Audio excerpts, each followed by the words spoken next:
Hey everybody, Gary Braun here with Pivotal Advisors, and we're going to be talking a little bit about communication today, and specifically about communication with the sales leader and the salespeople on the team.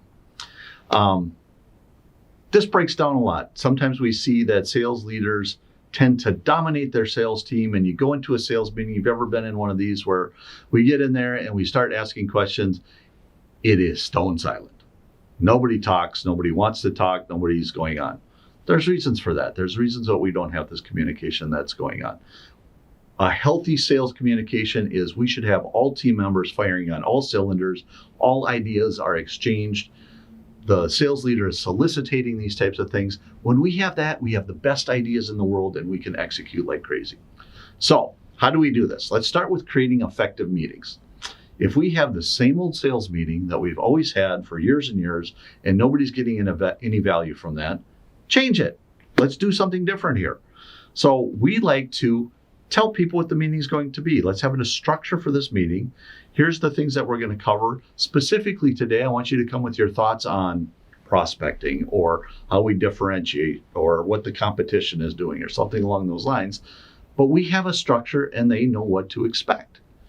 Then when we get in the meeting, get your team to speak. It is not your job as sales leader to be the sage on the stage who's going to just tell everybody what's going on. We want them to provide input.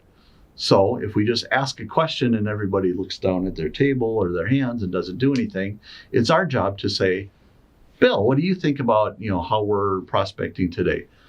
Sally, what has worked for you when it comes to prospecting? That's really good. And we solicit their opinions and we get it out.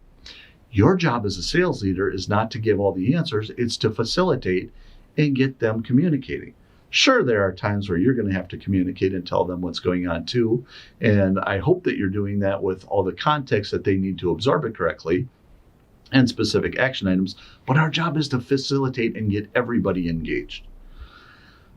Give advance warnings before the meeting. I just mentioned that before.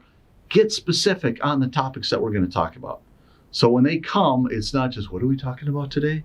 They can come with specific things. Restate it when you start the meeting. We said we were going to be talking about prospecting today. I asked all you guys to bring some ideas. And again, we're just kind of level setting, but we're setting the right expectations for the meeting. And don't dominate. You don't say, here's what we're going to talk about, and then you do all the talking. That's not a good meeting. Let's get everybody engaged. The other part is reward your team's input. Just like when we were kids and we did something nice and mom said, nice job, we're adults and we still need that. So if you solicit an opinion and somebody gives one, thank you for sharing that. That's really good insight. What did you think? Oh, that's great. And we are making this a safe environment. Even if you hate their idea, by the way, you might control yourself a little bit. You might say, that's an interesting way to think about that. I haven't thought about that, but thank you for sharing that. What do the rest of you think? We don't want to shoot down their ideas. As soon as we start shooting them down, that meeting will go flat in no time at all. So reward their input, reward their ideas, again, even if you don't agree with them. Next, follow up after the meeting. Too many times we have a meeting, we have really good ideas, we walk out the door, a client calls, an issue pops up, we have another meeting, and all of those ideas are out the window. That was a non-productive meeting then. Summarize it, follow up after the meeting, send it out. Here's the great ideas that we just got. Here's what we all agreed that we were going to do next with these great ideas. That provides some tangibleness, if that's a word, to make people have something that they can go forward with. So overall, communication is one of the biggest parts of being a good sales leader. We want our team engaged, we want their ideas, we want everybody's input, and we want them engaged. If we have a really old, stale meeting, change it up. Get an agenda, get these specific topics, and I hope this helps you.